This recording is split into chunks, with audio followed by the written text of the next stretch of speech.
"Get out of my house! You're nothing but a relic of my past!" Marcus screamed, throwing his wife's suitcase down the marble stairs. He thought he was the king of the world, a self-made millionaire with a new supermodel girlfriend and the biggest mansion in the state. He thought his quiet, bookish wife, Ellie, was just a charity case he had outgrown. But Marcus made a fatal calculation. He didn't read the fine print on the land deed. He didn't know that the ground he stood on, the walls he bragged about, and the very driveway he was kicking her onto, didn't belong to him. They belonged to her. And by the time he found out, it would be too late to run. Thunder rattled the oversized pane-glass windows of the master study, but the atmosphere inside the room was far more volatile than the storm brewing over the Hamptons. Marcus Vance stood by the fireplace, swirling a glass of 50-year-old Macallan Scotch. He checked his reflection in the mirror above the mantel. At 42, he looked every inch the tech mogul he was. Sharp jawline, bespoke Armani suit, and a Patek Philippe watch that cost more than most people's college tuition. He was the picture of new money success. He had clawed his way up from a garage startup to the CEO of Vantage Systems, and he wore his wealth like armor. Sitting across from him, on a plush leather armchair, was Eleanor, Ellie. She looked out of place in the room Marcus had designed to intimidate. She wore a simple beige cardigan and jeans, her hair pulled back in a loose, messy bun. There were no diamonds on her neck, only a simple silver locket. She was holding a book, her finger marking the page, looking at her husband with a mixture of confusion and a deep, settling dread. "Did you hear me, Ellie?" Marcus asked, his voice deceptively calm. He didn't turn to face her. He preferred looking at himself in the mirror. "I heard you, Marcus," Ellie said softly. Her voice was steady, though her hands trembled slightly against the book cover. "You want a divorce?" "I don't just want a divorce," Marcus corrected, finally turning around. His eyes were cold, devoid of the warmth they had held 10 years ago when they met in a dusty university library. "I need a divorce. Look at you, Ellie. Look at this. Stagnation." He gestured vaguely at her, as if her mere existence was an insult to the modern decor. "We have grown apart," Ellie said, trying to be reasonable. "I know you've been busy with the IPO, and I prefer a quieter life, but we can work on it." Marcus laughed, a harsh, barking sound. "Ellie, wake up. I am the cover of Forbes. I am meeting with senators and oil tycoons. And you? You're still acting like the librarian's assistant I felt sorry for a decade ago. You bake bread, you garden, you read." He spat the word read like it was a slur. "You don't fit the brand, Ellie. You're an anchor, and I'm a rocket ship." Ellie slowly closed her book. She placed it gently on the side table. "So 10 years of marriage, supporting you when Vantage Systems was nothing but a laptop and a pile of debt, nursing you through your ulcer scares. That makes me an anchor?" "I paid you back for that support," Marcus scoffed, walking over to his desk and picking up a thick manila envelope. He tossed it onto her lap. "I bought you clothes you never wear. I bought you jewelry that sits in a safe. And now I'm giving you a generous severance package." "Severance package?" Ellie whispered. "I'm your wife, Marcus, not an employee." "It's a check for $200,000, Marcus said, ignoring her hurt. "And the deed to that little cottage your aunt left you in Ohio. That's more than enough for a woman of your simple tastes." Ellie didn't touch the envelope. She looked up at him, her grey eyes darkening. "And the house? This estate?" Marcus smirked, spreading his arms wide. "The Vance Manor stays with the Vans, obviously. I bought this place. I paid for the renovations. I built the East Wing. This is my legacy." Ellie stood up slowly. She was shorter than him, but for a second she seemed to loom large in the dim light. Marcus, you need to be very careful about what you do next. You think you know everything about our finances, about this property. But you don't. Marcus rolled his eyes. Don't start with your cryptic nonsense. My lawyers drew up the prenup. Everything I acquired during the marriage is mine because you made zero financial contribution. You signed it, Ellie. Remember? I remember signing a document you put in front of me because I trusted you, Ellie said. But there are things about this land. Stop! Marcus slammed his hand on the desk. I am done listening to you.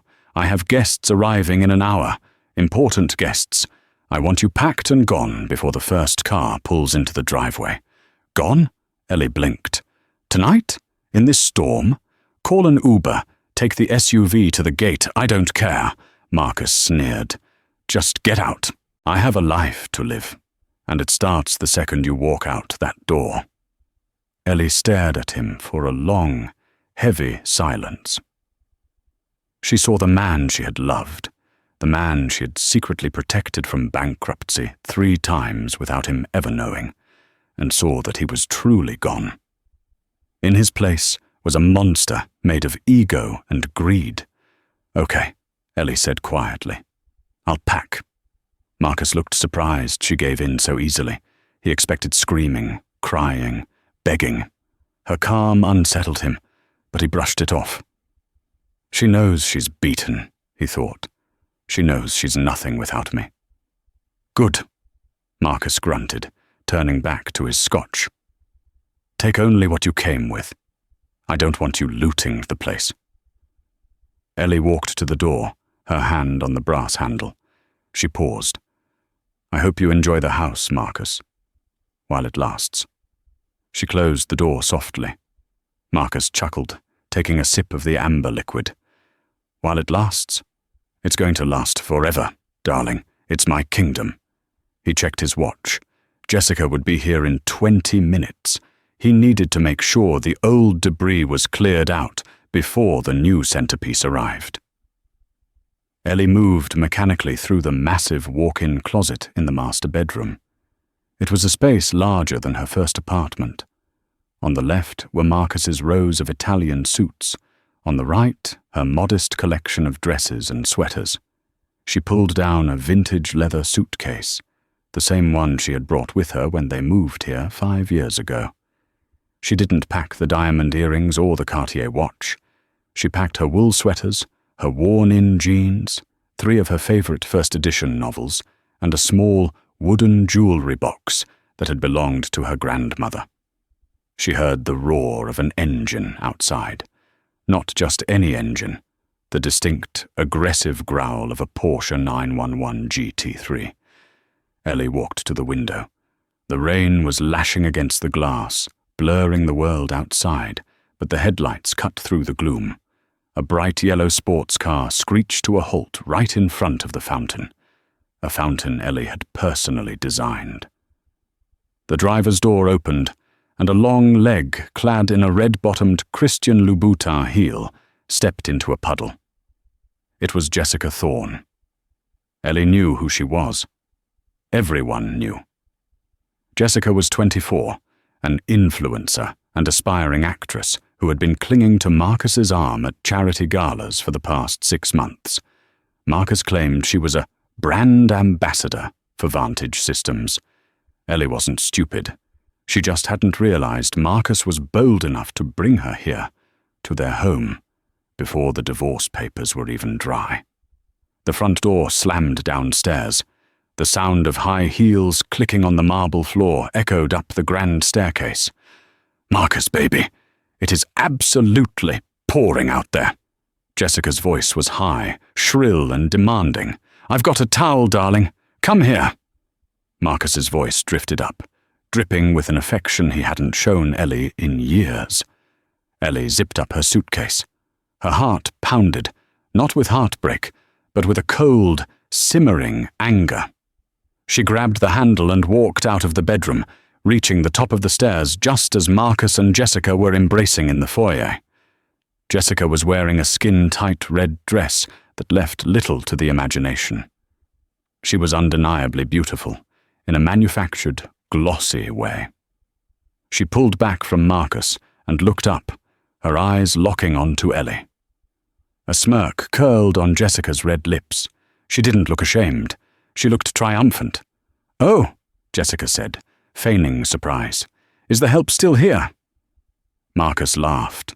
He actually laughed. "She's just leaving, Jess. Don't worry." Ellie descended the stairs, one step at a time. The heavy thud of her boots was the only sound in the cavernous hall. She stopped 3 steps from the bottom, looking down at them. "Hello, Jessica," Ellie said. "I see you didn't waste any time." Jessica tossed her blonde extensions over her shoulder. "Life moves fast, sweetie. You have to keep up or you get left behind. Marcus told me you were quaint. But seeing you in that sweater? You look like you're ready for a retirement home, not a mansion." "This house requires a lot of upkeep," Ellie said, her voice flat. "It respects history. It respects class, something neither of you seems to possess." Marcus's face turned red. "Watch your mouth, Ellie. You're a guest in my house now, a deeply unwelcome one." "Your house," Ellie repeated, a dry smile touching her lips. "You keep saying that." "Because it is," Marcus shouted, losing his temper. He marched over, grabbed Ellie's suitcase from her hand, and dragged it to the front door. He opened the heavy oak double doors, letting the wind and rain swirl into the pristine foyer. He threw the suitcase out. It landed with a wet thud on the driveway, soaking instantly in the torrential downpour. "Get out!" Marcus roared, pointing into the storm. "Take your trash and go back to whatever hole you crawled out of." Jessica giggled, clinging to Marcus's arm. "Yeah, go back to the library." Ellie walked to the open door. The cold wind whipped her hair across her face. She looked at the suitcase lying in the mud, then turned back to face the adulterous couple, bathed in the warm, golden light of the chandelier. She reached into her pocket and pulled out a set of keys, the keys to the Range Rover Marcus had bought for the family. She dropped them on the console table. "I'll call a taxi," Ellie said. "Don't bother waiting inside," Marcus sneered. "Wait on the porch. I don't want you dripping on the floors." Ellie stepped out into the rain. The water soaked her instantly, chilling her to the bone. She didn't run. She walked with her head high, picked up her heavy wet suitcase, and moved to the edge of the portico. Behind her, she heard the heavy doors slam shut, followed by the sound of the deadbolt sliding home. She was alone, homeless, soaking wet. Ellie pulled her phone from her pocket, shielding it from the rain. She didn't call a taxi. She dialed a number she hadn't used in 5 years. The line rang twice. "Sterling Residence," Arthur speaking. A crisp, elderly voice answered. "Arthur?" Ellie said, her voice cracking slightly before she steeled herself. "It's Eleanor." There was a pause on the other end, followed by a sharp intake of breath. "Miss Eleanor? My goodness. It has been years. Is everything all right?" "No, Arthur. It's time," Ellie said, wiping rain from her eyes. "Initiate the Sterling protocol and call the board of directors." "The protocol?" Arthur's voice dropped to a whisper. "Miss Eleanor, that will destroy him. That will take everything." Ellie looked back at the mansion. Through the window she could see Marcus pouring champagne for Jessica. They were toasting, celebrating her removal. "I know," Ellie said, her voice hardening into something cold and unbreakable. "He threw me out of my own house, Arthur. Now, I'm going to remind him who actually owns the ground he's standing on." "Very well," Arthur said, the sound of papers rustling in the background. "I will have the car there in 10 minutes. And Miss Eleanor?" "Yes? Welcome back." The taillights of the Rolls-Royce Phantom cut through the torrential rain like red lasers. It wasn't a taxi. It wasn't an Uber. It was a custom-built, armored vehicle that cost more than Marcus's entire fleet of sports cars combined. The rear door swung open, held by a uniformed chauffeur who didn't seem to mind the storm soaking his livery. Ellie stepped inside, sinking into the hand-stitched leather seats. The warmth of the cabin enveloped her instantly. Sitting across from her, holding a thermos of tea and a heated towel, was Arthur Pendleton. He was 70 years old, with silver hair and eyes that had seen 3 generations of Sterling family secrets. He wasn't just a butler.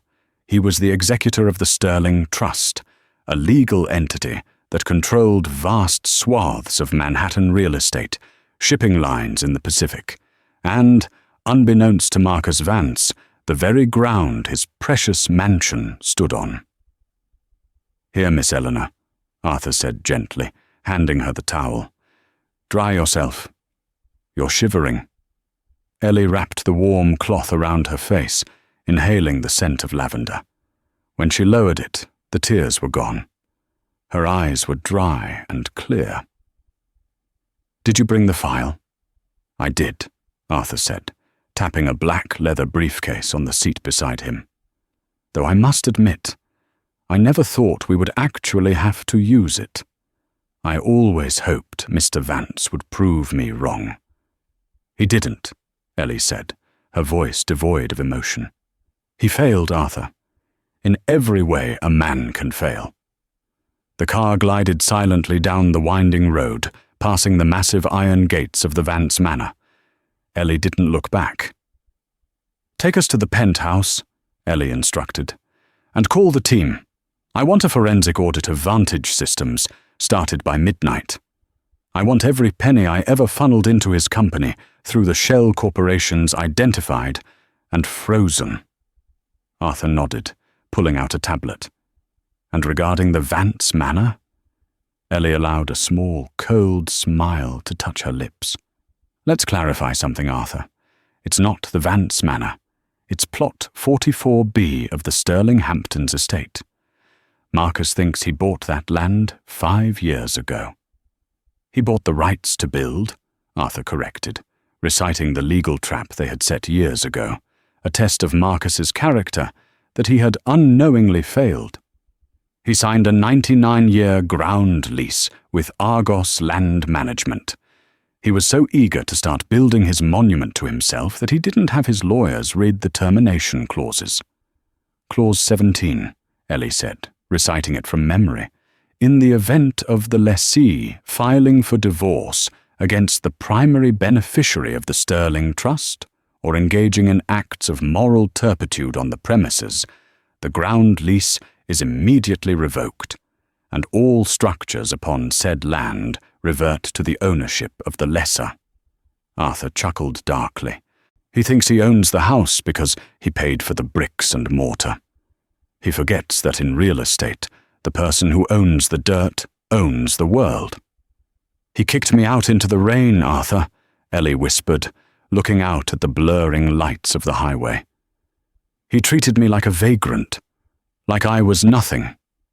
"And tomorrow," Arthur said, typing a command that would wake up lawyers across 3 time zones, "he will learn that he is the one trespassing." The car sped toward New York City. Ellie wasn't just the scorned wife anymore. She was Eleanor Sterling, the sole heiress to a $4 billion fortune she had kept hidden to find true love. She had played the role of the supportive, simple wife perfectly. She had cooked his meals, ironed his shirts, and secretly injected millions into his failing tech startups through anonymous angel investors so his ego wouldn't be bruised. She had built him, and now, piece by piece, she was going to dismantle him. The sun rose over the Hamptons, bathing the wet manicured lawns in a glittering gold light. Inside the master bedroom, Marcus Vance stretched his arms, feeling the high thread-count Egyptian cotton sheets against his skin. He rolled over.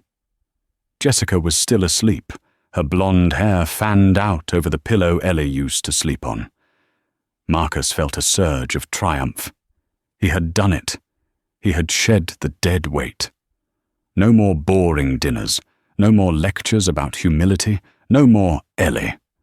He was free. He slipped out of bed, put on his silk robe, and walked out onto the balcony. He looked out over his domain, the 10-acre estate, the infinity pool, the tennis courts, the garage housing his Ferraris. All mine, he murmured, sipping the espresso he had made from the machine in the bedroom. He frowned. Usually, by 8 a.m., the house was buzzing with staff. The scent of fresh pastries should be wafting up from the kitchen. The pool boy should be skimming leaves. Whatever.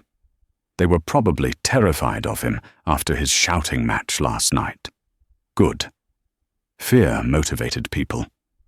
Marcus walked downstairs, expecting to find breakfast laid out on the kitchen island. The kitchen was empty. Not just empty of people, empty of things. The counters were bare. The silver fruit bowl was gone. The coffee maker was unplugged. "Hello?" Marcus called out. "Greta, Chef Marco." Silence.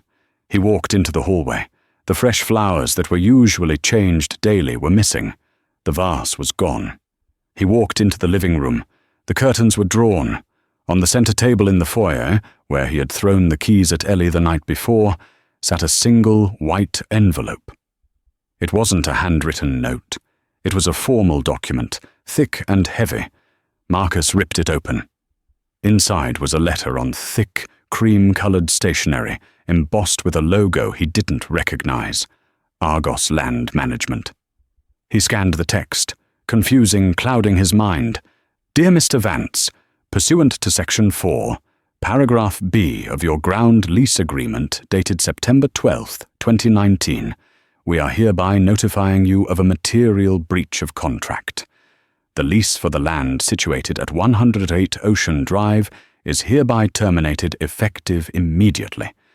As per the reversion clause, all improvements, structures and fixtures attached to the land are now the legal property of the lessor. You have 48 hours to vacate the premises. Failure to comply will result in the removal of trespassers by private security."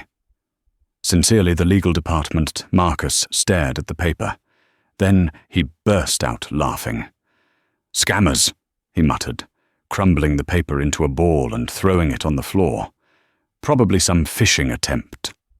Argos Land Management? I own this place."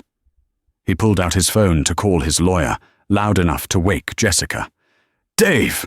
Marcus shouted into the phone. "I just got some joke letter about a ground lease. Who the hell is Argos Land Management?" There was a long silence on the other end. "Dave? You there?" "Marcus." Dave's voice was shaky. I was just looking into this. I thought you owned the land outright. But I'm looking at the county records right now. You don't. You bought the building rights.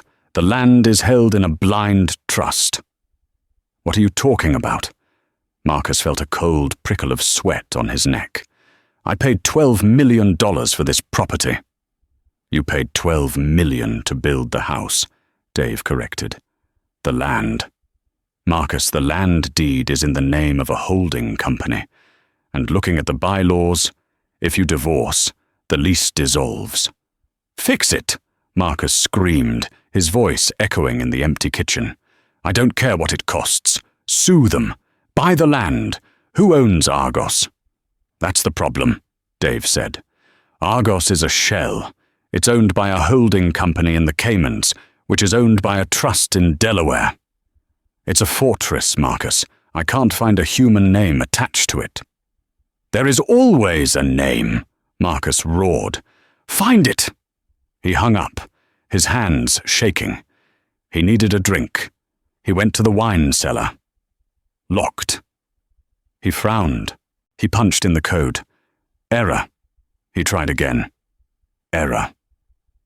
"What is going on?" he hissed. Jessica walked into the kitchen, wearing one of Marcus's shirts.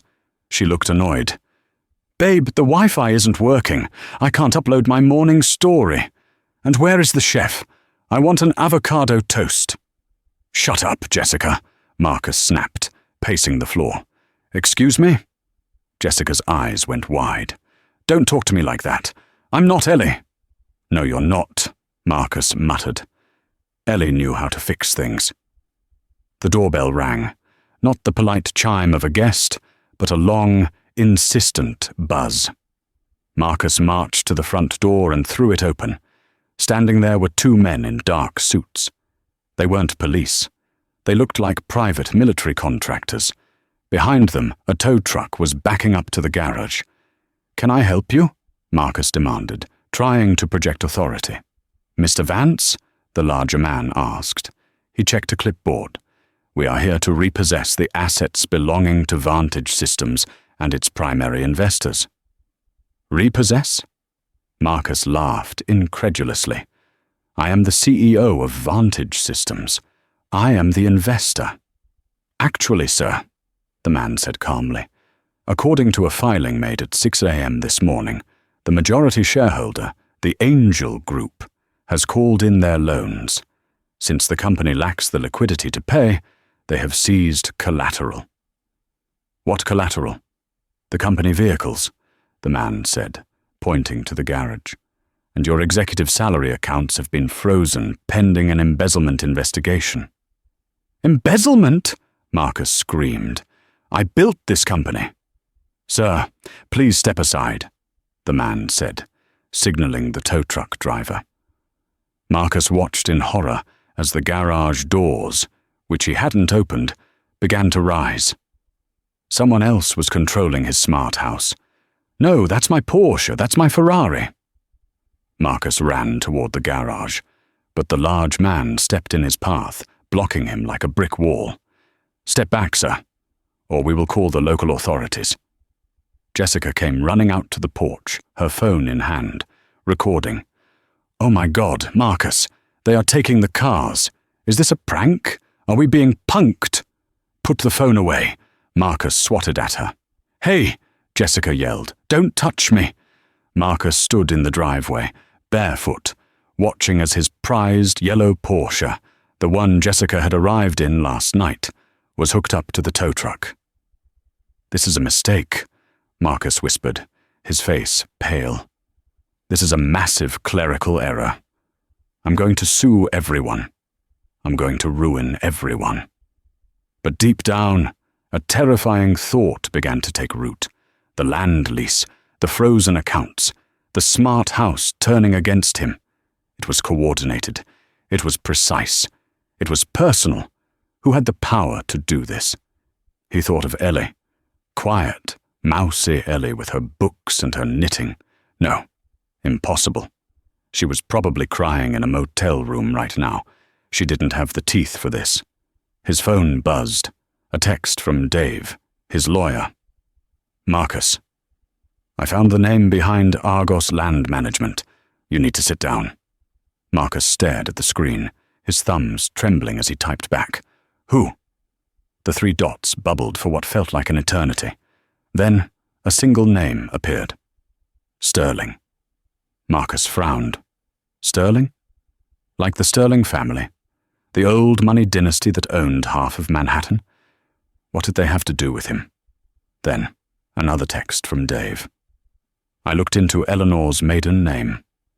On our marriage license, she put Eleanor S. Vance. We never asked what the S stood for. The blood drained from Marcus's face so fast he nearly fainted. He dropped the phone on the wet pavement. Eleanor Sterling. He looked up at the mansion, the towering columns, the sprawling wings, the symbol of his power. It wasn't his. It had never been his.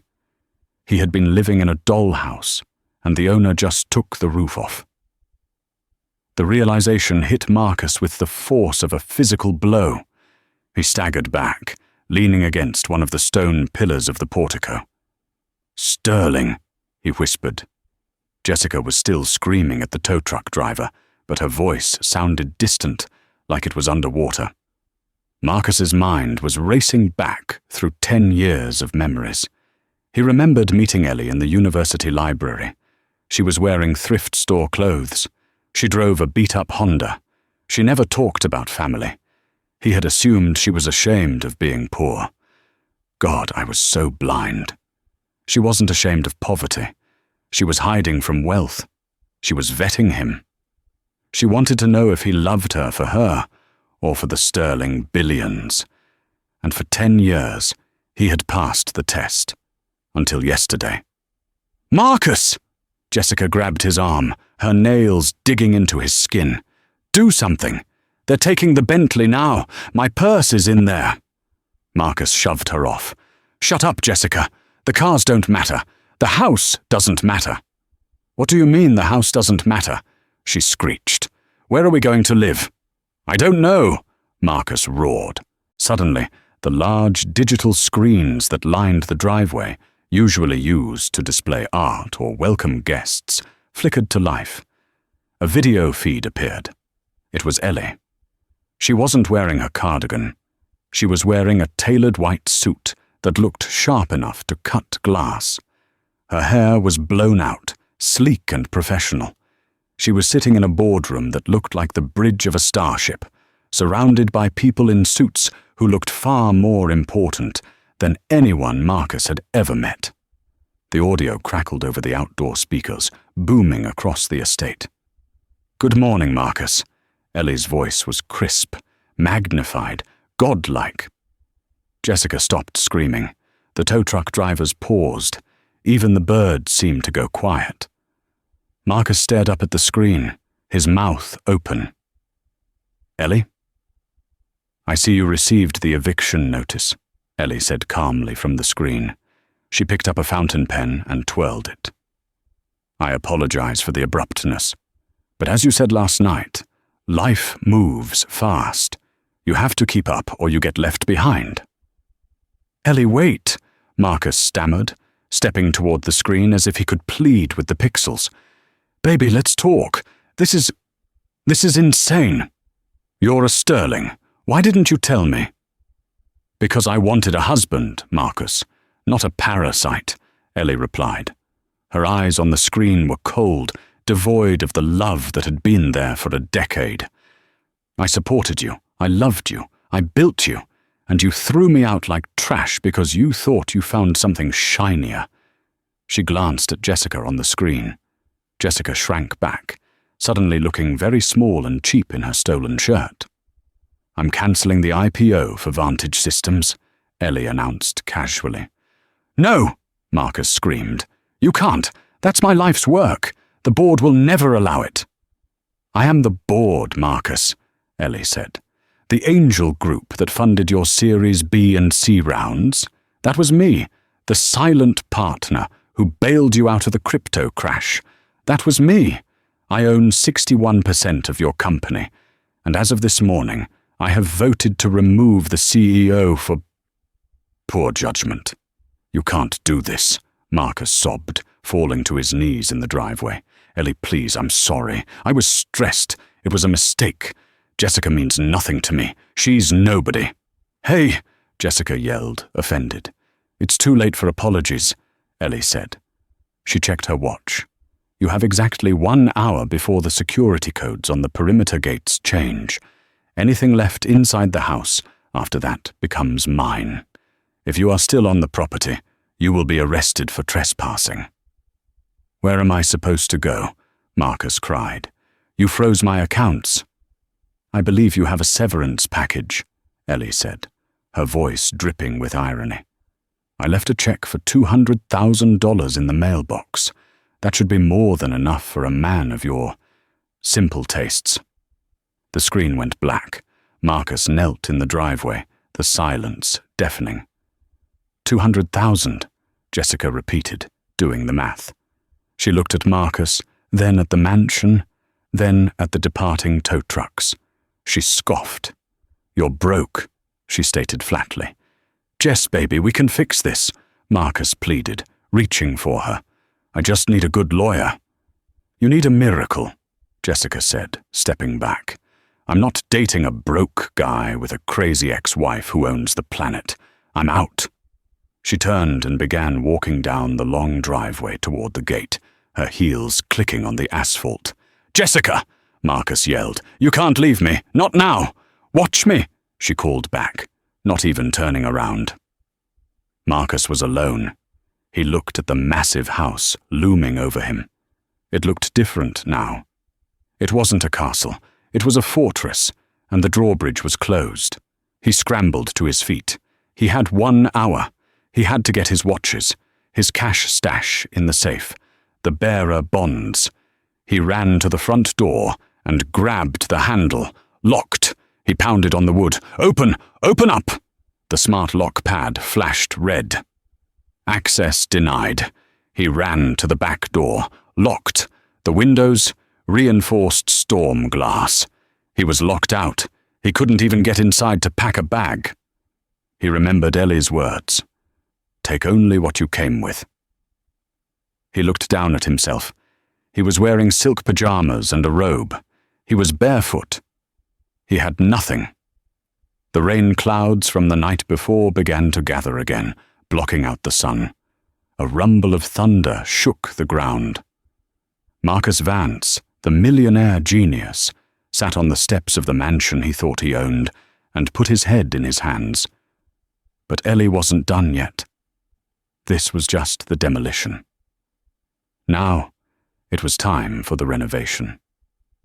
3 weeks had passed since the storm. Marcus Vance sat on the edge of a sagging mattress in the Starlight Motel, a roadside establishment on the outskirts of Queens that smelled of stale cigarettes and regret.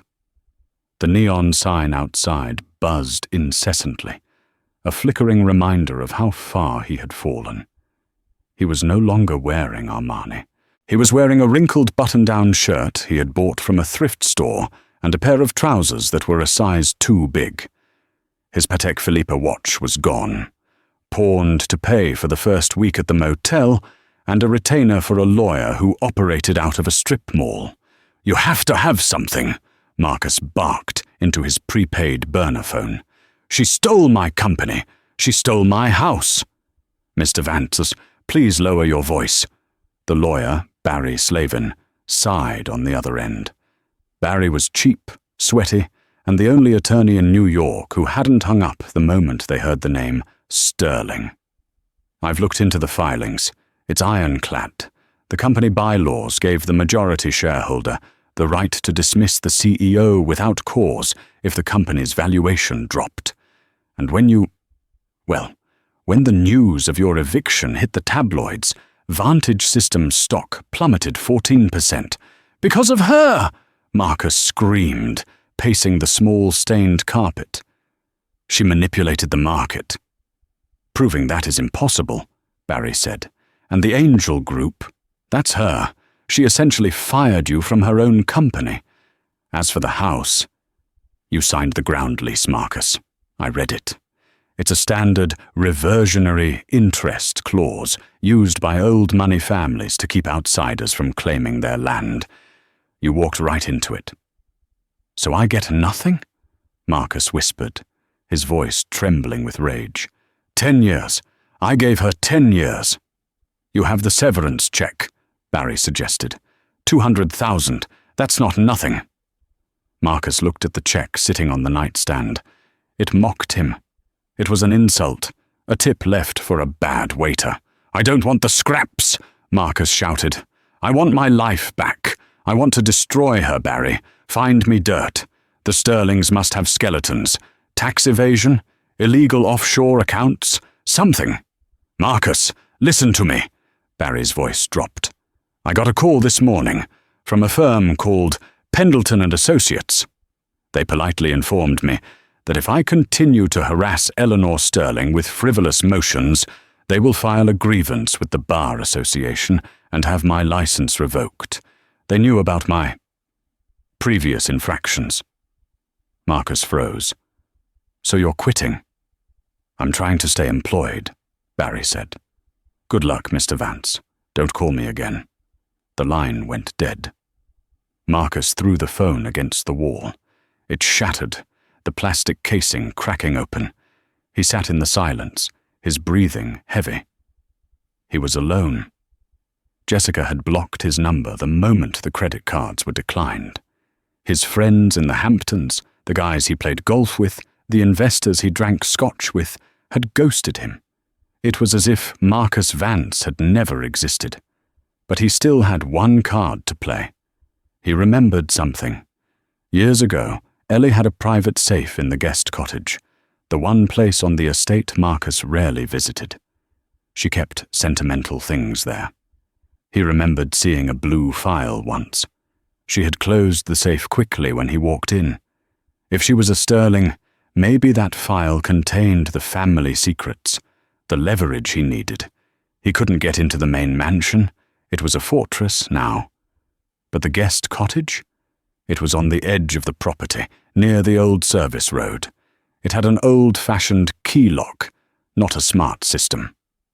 Marcus stood up. A dark, desperate plan formed in his mind.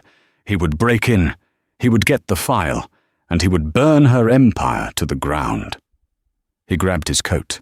He had just enough cash for a train ticket back to the Hamptons. It was time for a homecoming. The night was moonless, offering Marcus the cover he needed. He ditched the taxi a mile from the estate and walked through the woods, his Italian loafers, the last remnant of his old life, sinking into the mud. He reached the perimeter fence. To his surprise, the section near the old oak tree was still damaged from a storm last year. Ellie hadn't fixed it. Careless, he thought with a sneer. He squeezed through the gap, his heart hammering against his ribs. He was on the grounds. His grounds. He crept toward the guest cottage. It was dark. The main mansion, 100 yards away, was ablaze with light. He could see shadows moving in the windows. A party? A meeting? He didn't care. He reached the cottage door. He pulled out a tension wrench and a pick he had bought online. He had spent the last 3 nights watching lock-picking tutorials on YouTube. It took him 10 agonizing minutes, sweat dripping into his eyes. But finally, the lock clicked. He pushed the door open and slipped inside. The cottage smelled of lavender and old paper, Ellie's scent. It made his stomach churn with a mix of nostalgia and hatred. He used his phone flashlight, sweeping the room. There, behind the painting of the lighthouse, was the wall safe. He knew the combination. It was the date they met. 10:04 to 15. His fingers trembled as he punched the numbers. Beep, beep, beep. The light turned green. "Got you," Marcus whispered. He pulled the handle. The heavy steel door swung open. But the safe wasn't full of cash or diamonds. It didn't contain secret offshore bank codes or evidence of crimes. It contained a single thick leather binder. Marcus grabbed it, sitting on the floor to read it under the flashlight beam. He flipped it open. The first page was a document titled Project Vance, Rehabilitation and Support Strategy. Marcus frowned. He turned the page. It was a log, a detailed, dated log of every major success in his career. Entry: March 12, 2018. Marcus is stressed about the payroll for April. He is too proud to ask for a loan. I have instructed Arthur to route $50,000 through the Angel Fund as an anonymous grant for promising tech startups. He thinks he won a contest. His smile tonight was worth every penny. Entry: July 22nd, 2019. The SEC investigation regarding the accounting error could ruin him. It was an honest mistake, but they won't see it that way. I called Uncle Silas at the firm. He made a call to the commissioner. The audit is dropped. Marcus thinks his charming presentation saved him. I let him believe it. Entry: November 5th, 2021. He wants the mansion. It is too big, too ostentatious, but he needs to feel like a king. I have arranged for Argos land to lease the property. If I bought it outright, he would feel small. I will let him put his name on the gate, even if the land is mine. I just want him to be happy. Marcus flipped through the pages faster, his breath hitching. There were hundreds of entries, every lucky break, every sudden investor, every legal miracle.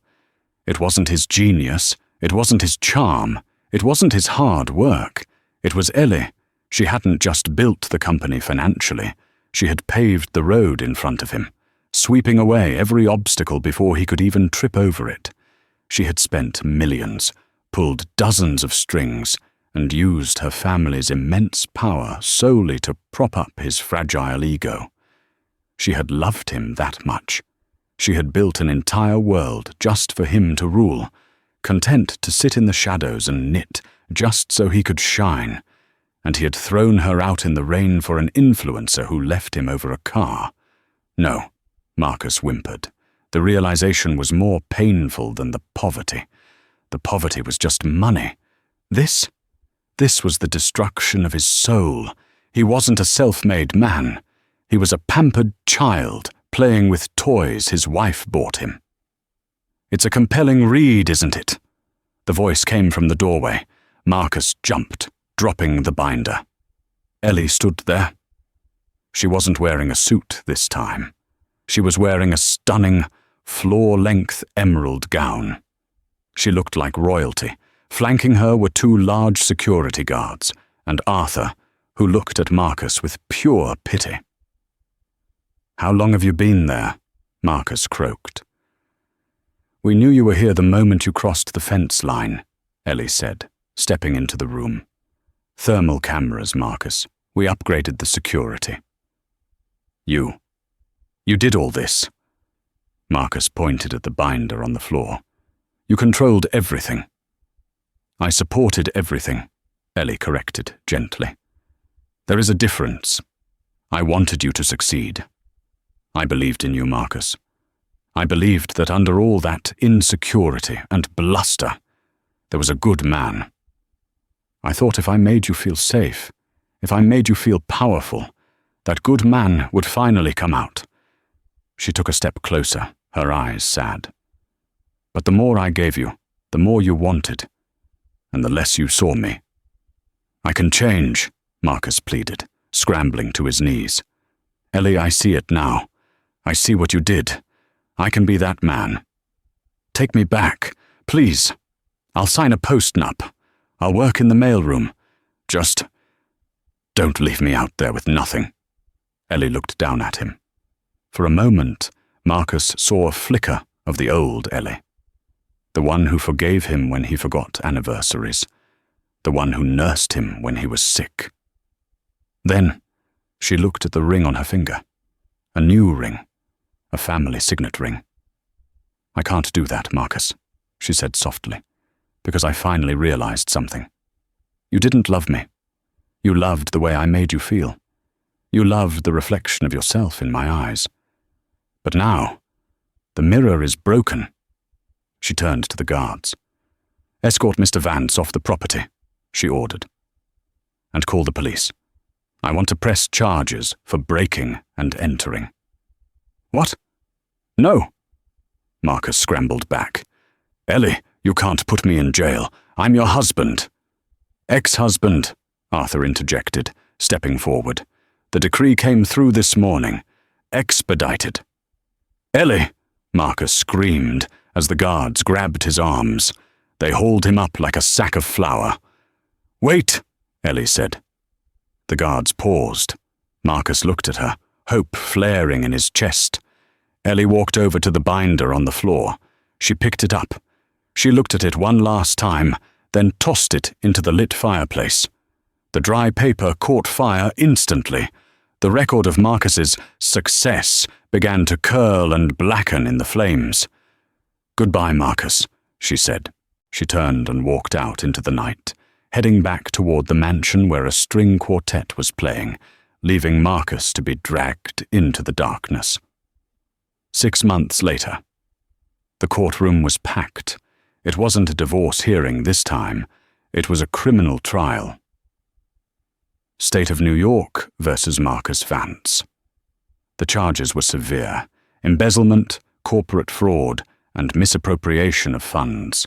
The forensic audit Ellie had ordered that first night had uncovered everything. In his desperation to keep up his lavish lifestyle during the lean months, Marcus had dipped into the employee pension fund. He had moved money from tax accounts to pay for the Porsche, for the diamonds he bought Jessica, for the trips to St. Bart's. He had thought he could put it back before anyone noticed. But he never did. Marcus stood up as the judge entered. He looked gaunt. His hair was thinning. The public defender beside him looked bored. The judge adjusted his glasses and looked down at Marcus. Mr. Vance, in light of the overwhelming evidence presented by the prosecution and your own admission of guilt in the plea deal, I am sentencing you to 5 years in a federal correctional facility, followed by 5 years of probation. The gavel banged. Marcus didn't cry. He was too tired to cry. He just nodded.